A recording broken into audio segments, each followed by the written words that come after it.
hardly been in the saddle myself in a while.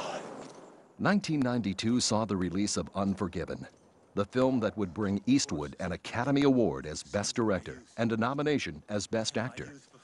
The film won the Oscar for Best Picture.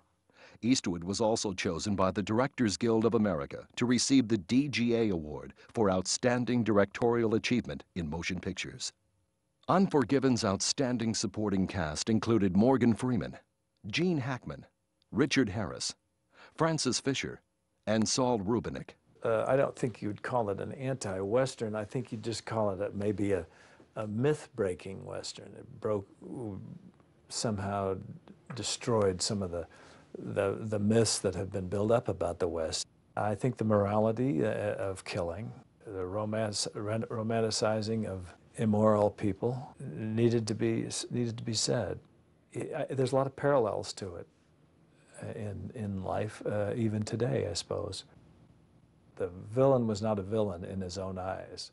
The villain wasn't just a guy there who didn't shave and was snarly.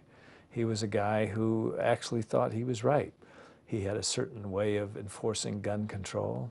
He had a lot of ways of which he thought law enforcement should participate in this particular territory, and some of them were not so compatible for the population, but he had managed to make it work at this point. So then he gradually becomes the villain as it becomes oppressive to everyone else around him.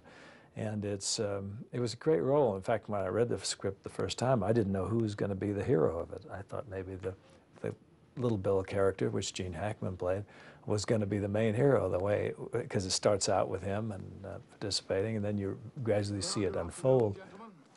I'll have that 32, Bob.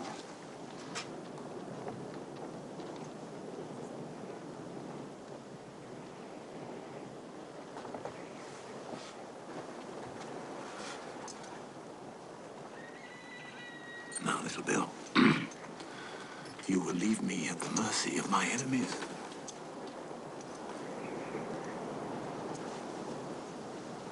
Enemies, Bob?